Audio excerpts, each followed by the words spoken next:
Hallelujah hallelujah. योग 14:1-2 वचन.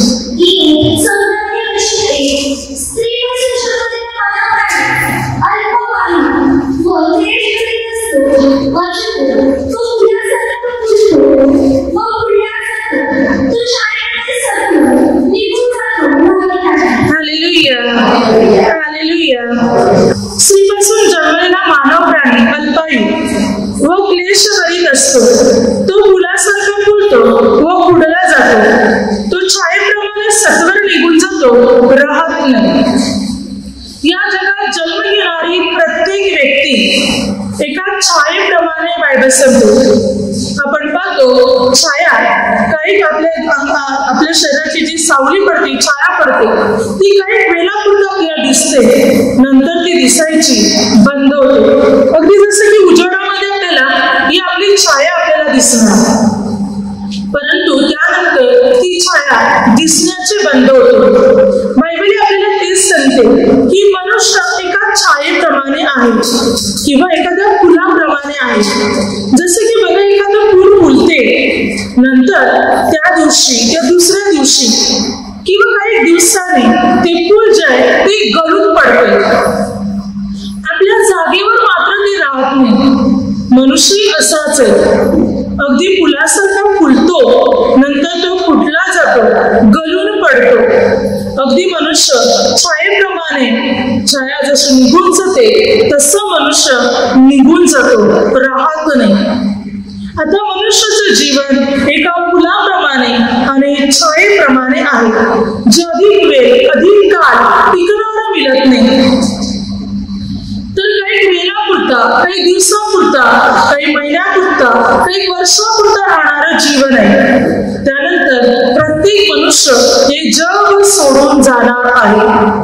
कारण मनुष्य एक छाया, फूल, एक वाफ आहे, हवा आहे मनुष्य, आणि ती राहत नाही, निघून जाणार आहे. मग आपलं जीवन जर एका वायूप्रमाणे, एका फुलाप्रमाणे, तर आपल्याला काय करायला हवं? आपलं जीवन थोडंसंच आहे, तर या थोड्याशा जीवनात आपल्याला परमेश्वराची सेवा करायला हवी. आपल्याकडे जो परमेश्वराने आपल्याला जो वेळ दिलेला आहे, त्या वेळेत परमेश्वराचं स्मरण करायला हवं, त्याची प्रार्थना करायला हवी, त्याचे नियम त्याच्या आपल्या पाळायला हव्या. आपण विचार करणार आहे ना, अद्याप माझं आयुष्य आहे ना, माझ्या हातात अद्याप दिवस, तेव्हा मी परमेश्वराच्या मागे चालेल, मी देवाचे नियम पाळेल, मी देवाची आराधना करेल. परंतु वेळ कसा निघून जाईल हे आपल्याला सुद्धा कळणार नाही, आणि अगदी आपण हे जग सोडून सुद्धा जाते. आणि मग देव आपल्याला विचारेल, तू पृथ्वीवर असताना माझ्यासाठी काय केलंस? किंवा तू पवित्र जीवन जगलास का? तू माझे नियम पाळलेस का? तू फक्त पापात, नाशात, वाईटातच तू चालला. मग मी तुला स्वर्गात कसं घेऊ? आता अनंत काळाचं जीवन देण्याचं मी ठरविलं होतं, पण तू तसा पृथ्वीत वागलाच नाही. मग आता तू अनंत काळाचं मरण उपभोगण्यासाठी अधोलोकात जा. बघा, मनुष्य एक वायू, हवा, वाफ आहे. वाफ बघा थोडा वेळ दिसते, नंतर दिसेनासी होते. मनुष्याचं जीवन अशा वाफेप्रमाणे आहे, आणि जर त्याचा योग्य वेळेत प्रभूच्या सेवेसाठी जीवनाचा उपयोग केला, तर मात्र आपल्या जीवनात परमेश्वराचा अनुग्रह असणार, आपला लाभ होणार, फायदा होणार, आपण देवाच्या राज्यात जाणार. म्हणून आपल्याकडे वेळ थोडीशीच आहे. आपण पाहतो आज अनेक ठिकाणी अनेक व्यक्ती कमी वयामध्ये मृत्यू पावत आहेत. अचानक अटॅक येऊन मरण पावते, ऍक्सिडेंटच्या द्वारे मरण पावते, अपघात घडून अचानक अपघात घडते आणि मृत्यू पावते. अगदी कमी वयामध्ये असलेले लोक मरण पावत चाललेले आहेत. कधी मृत्यू येईल, कधी मरण येईल हे कोणच सांगू शकत नाही. बघा बायबल काय सांगते, 2 शमूएल 14:14 ही जी मात्र एक स्त्री होती, बुद्धिमान स्त्री. ती स्त्री दाविदाला काय म्हणते, आपल्या सर्वांना मरण आहे, आपण सर्वजण मातीवर ओतलेल्या पाण्यासारखे आहोत, ते पुन्हा भरून काढता येणार नाही. ही बुद्धिमान स्त्री काय सांगते? आपण सर्व भूमीवर मातीवर ओतलेल्या पाण्यासारखे आहोत. जे ओतलं की परत भरून काढता येत नाही. मातीवर पाणी टाका, भरता येईल का परत? माती शोषून घेईल, पाणी ते भरून काढता येणार नाही, पसरून जाईल. माती मात्र पूर्ण पिळून टाकेल, परत आपल्याला ते भरता येत नाही. मानवी जीवन असंच आहे. जेव्हा दाविदाचा मुलगा अबशलोम दाविदापासून निघून गेला होता, त्या अबशलोमला आणण्यासाठी योआबाने या बुद्धिमान स्त्रीला बोलून राजाकडे मात्र युक्ती योजून या स्त्रीला राजापुढे बोलायला सांगितलं होतं, आपल्या चातुर्याचा वापर करून. तेव्हा ती म्हणत आहे की आपण पाणी म्हणजे भूमीवर ओतलेल्या पाण्यासारखं. म्हणून महाराज, आपण घालून दिलेल्या आपल्या मुलाला आपण बोलावून आणा. तेव्हा ही गोष्ट मात्र दाविदाला पटली आणि दाविदाने मात्र तिला म्हटले, तुझ्या तोंडी हे शब्द योआबाने घातलेस ना? तेव्हा तिने म्हटलं, होय धनी महाराज, देवदूतासारखी चतुर आहे. पृथ्वीवर जे काही होते ते सर्व त्यांना कळते. तेव्हा दाविदाने योआबास म्हटले की अबशलोमास बोलवले पाठव, त्याला घेऊन. बघा, आपण प्रत्येक मनुष्य मातीवर भूमीवर ओतलेल्या पाण्यासारखे. एकदा ओतले तर परत ते भरता येत नाही. असंच आहे एक मानवी जीवन. म्हणून प्रभू म्हणतो, जोपर्यंत तू आहेस, तुम्ही आहात, तोपर्यंत तुम्ही माझे गौरव करा, स्तुती आराधना करा, पाप सोडा, धार्मिक जीवन जगा, पवित्र जीवन जगा. हे प्रभू आज आपल्याला सांगत आहे. एकदा ही वाफ निघून गेली, ही छाया नाहीशी झाली, हे पाणी ओतलं गेलं तर पुन्हा त्याचा काहीच उपयोग होणार नाही, काहीच लाभ घडणार नाही. कारण मनुष्य एक वायूप्रमाणे, वाफेप्रमाणे आहे, मातीवर सांडलेल्या पाण्याप्रमाणे आहे मनुष्य. Hallelujah, hallelujah. दाविद म्हणतो स्तोत्रसंहिता 22:6, मी तर कीटक आहे, मानव नव्हे. मनुष्याने निंदिलेला, लोकांनी धिक्कारलेला आहे. मी कीटक आहे, मनुष्य नव्हे. मनुष्य एका किड्याप्रमाणे. बघा, किड्यांचं जे जीवन असते ही काही तासांचं किंवा काही दिवसांचं असते. दावीद स्वतःला नम्र करून म्हणते की मी कीटक आहे. तू स्वतःला नम्र करत आहे आणि तो स्वतःला लीन करून म्हणते की मी कीटक आहे. प्रत्येक मनुष्य या भूमीवर जणू काय एका कीटक प्रमाणे, एखाद्या किड्याप्रमाणे आहे. एखाद्या मात्र जसं की एखादा आपण पाहतो, एखादा जीव, काही जीव असते जे एक तासासाठी, एक दिवसासाठी किंवा काही दिवसासाठी काही जीव असतात ज्याला कीटक म्हणतात. छोटे छोटे जीव असतात, काही छोटे पक्षी किंवा काही असे असतात जे आपण पाहतो, ज्याला आपण कीटक म्हणतो. बायबल सांगते, दाविदी म्हणतो त्या कीटकाप्रमाणे, छोट्याशा जीवाप्रमाणे मी आहे. आज मानवी जीवन असंच आहे, एक त्या कीटकाप्रमाणे, त्या छोट्याशा जीवाप्रमाणे. जो आपण पाहतो, जो लाईट लावतो त्या लाईटवर अनेक कीटक येतात. ती कीटक मात्र काही वेळेपुरता जिवंत राहणारे, काही तासापुरतं जिवंत राहणारे कीटक असतात, तर काही दिवसापर्यंत राहणारे कीटक असतात. तसंच एक मानवी जीवन या कीटकाप्रमाणे आहे, जे काही दिवस या जगात राहणार आहे आणि पुन्हा मनुष्य हे जग सोडून जाणार आहे. म्हणून आपल्याला या जीवनाचा उपयोग परमेश्वराच्या सेवेसाठी, परमेश्वराच्या कार्यासाठी आपल्याला करायचे. तर परमेश्वर आपल्याला अनुग्रह देणं, तर प्रभू आपल्याला आशीर्वादित करणं, प्रभू आपली उन्नती आणि आपली प्रगती मात्र करणार, आपल्याला अनुग्रह देणं. पहा बायबल काय सांगते, वचन सांगते याकोबाच्या पत्रामध्ये 4:13-15 जर तुम्ही म्हणता की आपण आज उद्या अमुक एका शहरी जाऊ, तिथे 1 वर्ष घालू आणि व्यापारात कमाई करू, त्या तुम्हाला उद्याच्या समजत नाही तुमच्या आयुष्यात काय तुम्ही वाह पहा ती थोडा वेळ दिसते आणि मग दिसेनाशी होते। जय संधी वचन आपण म्हणतो मी उद्या एक करेन अमुक शहरी जाईन असं करेन तसं करेन पण बायबल सांगते तुम्ही वाह पहा जी थोडा वेळ दिसते नंतर दिसेनाशी होते। असं म्हणा प्रभूची इच्छा असेल तर आपण अमुक करू तर आपण जगू असं म्हणा। पण आपलं जीवन एका वाफेप्रमाणे ती वाफ थोडा वेळ दिसते आणि मग दिसेनाशी होते। गरम भांडं गरम काही पदार्थ आहे त्याच्यातून वाफ निघणार तो पदार्थ थंड झाला की वाफ नाहीशी होणार। एक बर्फ फ्रीजमधून वाफ निघणार आणि मग तो बर्फ साधा झाला की वाफ नाहीशी होणार। थोडा वेळ वाफ निघणार आणि मग वाफ नाहीशी होणार। मनुष्याचे जीवन या वाफेसारखं आहे जो थोडा वेळ दिसते नंतर दिसेनासे होते। मग बायबल सांगते की देवाची इच्छा असेल तर आम्ही हे करू आम्ही ते करू असं म्हणा। आहे जीवन आहे आयुष्य आहे दिवस तर परमेश्वरासाठी वापरा।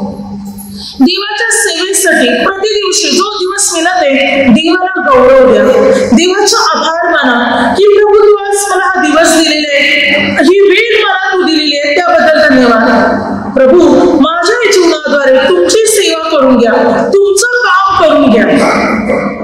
आपले जीवन परमेश्वराच्या हातात समर्पण करा कारण कोण्याही व्यक्तीच्या जीवनाबाबतीत आपण काहीच सांगू शकत नाही पण जर मनुष्य परमेश्वराची सेवा करेल आपलं जीवन देवासाठी अर्पण करेल देवाचे नियम पाळेल आज्ञा पाळेल तर परमेश्वर त्याला अनुग्रह देईल प्रभू त्याला आशीर्वादित करेल प्रभू त्याच्या जीवनामध्ये चमत्कार मात्र घडवेल। आपण एक वाफ कधी निघून जातील काहीच कळणार नाही म्हणून जीवन आहे तोपर्यंत परमेश्वरामध्ये जीवनाचा उपयोग करा म्हणजे आपण देवाच्या अनुग्रहाने आणि सामर्थ्याने मात्र आपण भरणार। युग काय म्हणतो युग 25 तर मर्त्य मानव जो केवळ कीटक मानव पुत्र जो केवळ कुर्मी त्याची काय कथा। संधी वचन मनुष्य कीटक एक कुर्मी एक किड्याप्रमाणे आहे त्याची काय कथा।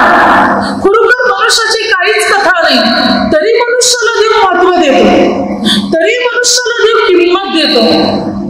मनुष्य काय किड्याप्रमाणे एखाद्या कीटकाप्रमाणे तरी परमेश्वर मनुष्याला महत्व देतो। या जगात जर पाहिलं तर मनुष्यापेक्षा प्राणी पक्षी जीवजंतू हे सर्व परमेश्वराचे नियम पाळतात परमेश्वराच्या आज्ञा पाळतात। मनुष्य जितकं पाप करतो दुराचरण करतो वाईट कर्म करतो ते प्राणी पक्षी जीवजंतू तितकं करत नाही पण तरी देव मानवाला महत्व देतो की मनुष्याने देवाचे नियम पाळावे मनुष्याने देवाच्या आज्ञा पाळाव्या म्हणून परंतु तरी मनुष्य देवाचे नियम पाळत नाही। तो एक कीटक आहे देवाला माहिती मनुष्य एक कीटक आहे एक वाफ आहे एक छाया आहे निघून जाणार आहे तरी देव मनुष्याला महत्व देतो पण मनुष्य देवाला आपल्या जीवनात महत्व देत नाही तो देवाच्या मागे चालण्याचाच प्रयत्न करत नाही। आपण या जगात राहायला आलो नाही किंवा काही घेऊन पण आलो नाही किंवा काही घेऊन पण जाणार नाही। तिमोथेला पहिले पत्र 6 अध्याय बायबल सांगते 7 ते 8 वचनात अन्न वस्त्र असल्या तेवढा तृप्त असावे। आपण या जगात काही आणलं नाही आणि काही घेऊन पण जाणार नाही आहे त्याच्यात समाधानी राहा काहीच घेऊन आले नाही काहीच जोडीला घेऊन जाणार नाही आणि हा जीव असाच निघून जाईल। पण जर आपण सत्कृत्य करणार चांगली कर्म करणार तर आपली कर्म आपल्या जोडीला जाणार आपल्या वस्तू आपल्या जोडीला जाणार नाही आपला देह सुद्धा आपल्या जोडीला जाणार नाही आपला पैसाही आपल्या जोडीला जाणार नाही पण आपली कर्म जाणार। आपण चांगली कर्म केलं तर आपण स्वर्गात चांगली कर्म स्वर्गात नेणार आपल्याला वाईट कर्म केलं तर वाईट कर्म आपल्याला नरकात नेणार। आपल्या जोडीला आपली कोणती वस्तू जाणार नाही आपण हवेप्रमाणे वायूप्रमाणे निघून जाणार राहणार नाही। म्हणून जर जीवन आपलं आहे तर परमेश्वराच्या सेवेमध्ये जीवन ठेवा देवाच्या सेवेसाठी, देवाच्या कार्यासाठी आपल्या जीवनाचा मात्र उपयोग करून घ्या. म्हणजे परमेश्वरामध्ये वाढण्याचा प्रयत्न करा की आपण एक वायू कसं निघून जरा काहीच समजणार नाही, तर मी परमेश्वराचं काम करतो, परमेश्वराची आराधना करतो, सतत मी प्रभूचं स्मरण ठेवतो, प्रभूचे नियम पाळतो, देवाला मी भिवून वागतो, पापापासून मी दूर राहतो. हा निर्णय आपल्या जीवनामध्ये मात्र घ्या. योग 7:7 माझा प्राण केवळ वायू आहे. आपला प्राण केवळ वायू आहे, हवा आहे. हवा मात्र आपल्याला दिसत नाही, अनुभवता येते. अगदी प्रत्येक वेळेला हवाच असते, हवाच आपण अनुभवतो असं नाही. थोड्या वेळासाठी हवा अनुभवतो, पुन्हा ती हवा निघून जाते. मनुष्य एक वायूप्रमाणे, हवेप्रमाणे. योग 7:16 माझे दिवस शाश्वत आहे. शाश्वत नाही, शाश्वत म्हणजे थोडे आहेत. माझे दिवस थोडे, थोडकेच आहेत, थोडे आहेत. आपल्या प्रत्येकाचे दिवस थोडकेच आहेत, थोडेच आहेत आपले दिवस. मग आपले दिवस जर थोडकेच आहेत तर या दिवसामध्ये आपल्याला परमेश्वराची सेवा करायची, परमेश्वराची आराधना करायची. आपल्याला देवाच्या सेवेमध्ये आपले दिवस आपल्याला घालवायचे. म्हणजे परमेश्वराचा अनुग्रह, परमेश्वराची कृपा, परमेश्वराचं सामर्थ्य आपल्यामध्ये उतरणार. देव आपल्याला अनुग्रह देणं, परमेश्वर आपल्याला कृपा आणि सामर्थ्य देणं. सतत देवाची स्तुती करत राहा, देवाचे नियम पाळत राहा. आपण परमेश्वरामध्ये जीवन जगणार, पापापासून दूर असणार. मग कधी मृत्यू, कधी मरण आलं तरी चिंता नसणार, तर आपण देवाच्या राज्यात जाणार. पण आपलं जीवन जर नाशात आहे, पापात आहे, वाईटात आहे आणि मृत्यू आला तर कुठे जाणार? अधोलोकात जाणार. कारण मरण सांगून येत नाही. हल्ली तर अनेक घटना मात्र घडत आहेत, अनेक अपघात होत आहेत, अनेक गोष्टी घडत आहे, आपल्या कानावर येते, आपण डोळ्याने स्वतः पाहत आहोत, आपण ते अनुभवत आहोत. म्हणून मानवी जीवन हे वाफेप्रमाणे, हवेप्रमाणे जे निघून जाणार आहे, राहणार नाही. कोणी इथे राहायला आलं नाही, सर्व जग सोडून जाणार आहे. पण हे जीवन जे आहे, या जीवनात आपल्याला परमेश्वराचे गौरव करायचे. योग 8:9 पृथ्वीवरचे आपले दिवस छायारूप आहे. पृथ्वीवरले आपले दिवस छायारूप आहे. आपण तर कालचे, आपल्याला काही अनुभव नाही, कारण पृथ्वीवरचे आपले दिवस छायारूप आहे. आपण कालचे आहोत, आपल्याला काही अनुभव नाही. आपले दिवस छायारूप आहे, छायेप्रमाणे निघून जाणार आहे, राहणार नाही. म्हणून आपले जीवन आपण परमेश्वराच्या गौरवासाठी, देवाच्या महिमेसाठी आपण वापरण्याचा प्रयत्न केला पाहिजे. सूत्रस्थिती 144 अध्याय 3-4 मनुष्य शाश्वत आहे, त्याचे आयुष्य नश्वर छायेसारखे आहे. मनुष्य शाश्वत नाही, शाश्वत म्हणजे थोडके दिवस जगणारा आहे आणि नश्वर छायेप्रमाणे त्याचे दिवस आहेत. तो राहणार नाही, तो हे जग सोडून जाणार आहे. खरोखर नश्वर नाहीसे होणाऱ्या छायेप्रमाणे माणसाचं जीवन आहे. जर या जीवनात आपण परमेश्वराचे गौरव करणार, परमेश्वराची सेवा करणार, तर परमेश्वर आपल्याला अनुग्रह मात्र देणार. प्रभू आपल्याला आशीर्वादित करणार, प्रभू आपली उन्नती आणि आपली प्रगती मात्र करणार. जर आपण पूर्ण रीतीने परमेश्वरामध्ये जीवन जगणार तर, परमेश्वराची आपण सेवा करणार तर या जीवनाला फार महत्व आणि फार किंमत मिळणार. पण हे जीवन परमेश्वरासाठी नाही तर या जीवनाचा काहीच फायदा नाही. म्हणून प्रत्येक मनुष्य एक छायेप्रमाणे, वायूप्रमाणे, वाफेप्रमाणे आहे. एक कीटक आहे मनुष्य. अगदी मनुष्याचे जीवन एका मात्र फुलाप्रमाणे, तो फुलासारखा फुलतो, नंतर फुटला जातो, गळून पडतो, निघून जातो, राहत नाही. तो अल्पायू आहे, कमी दिवसाचा या पृथ्वीमध्ये आहे, कमी दिवस तो पृथ्वीमध्ये जगणार आहे. मग ज्यावेळेला देवाने मनुष्याला निर्माण केलं, आदामाला बनवलं, आदामाच्या पसलीकडून स्त्री बनवली. देवाने प्रथम जो मनुष्य बनवला होता तो अविनाशी अविनाशी मृत्यू न पावणारा मरण होतं, मृत्यू नव्हता. पण आदामाने हवेने आज्ञा मोडली उत्पत्तीमध्ये. परमेश्वर पित्याने दिलेली आज्ञा दोघांनी मोडली, फळ खाल्लं, पाप आलं जगात आणि मरणाने प्रवेश केला.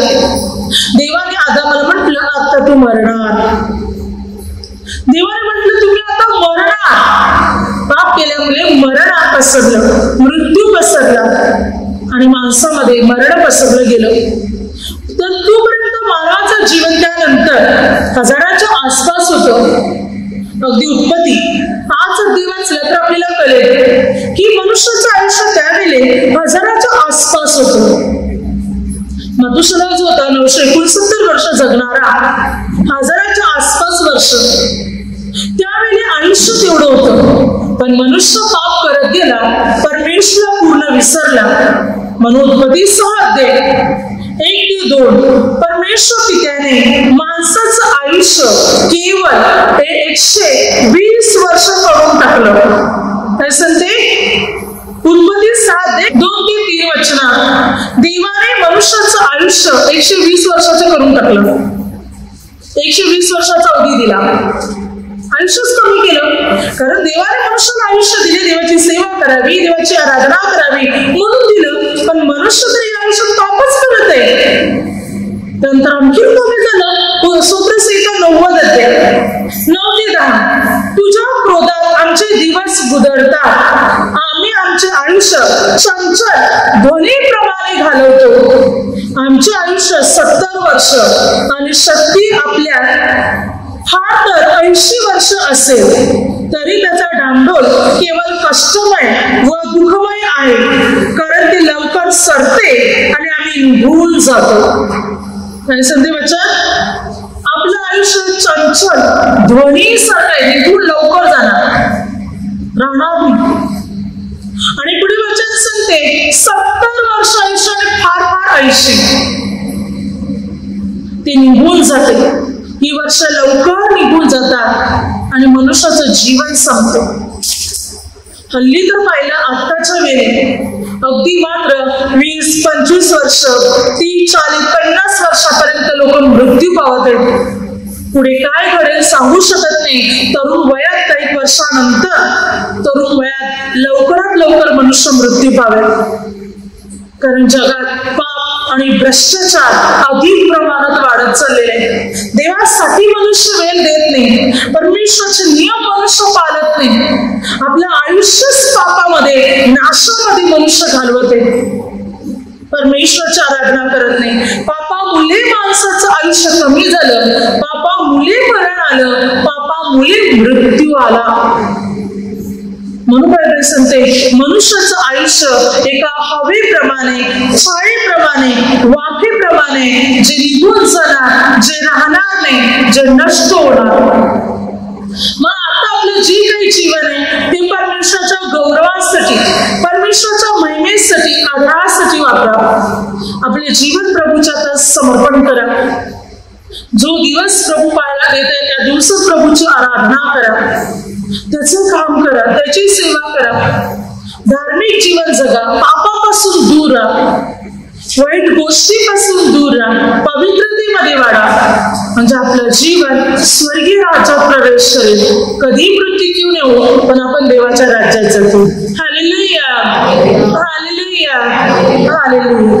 आता माझ्या शब्दाद्वारे जे काही चुकलं असेल त्याबद्दल मला क्षमा असावी. Hallelujah, hallelujah.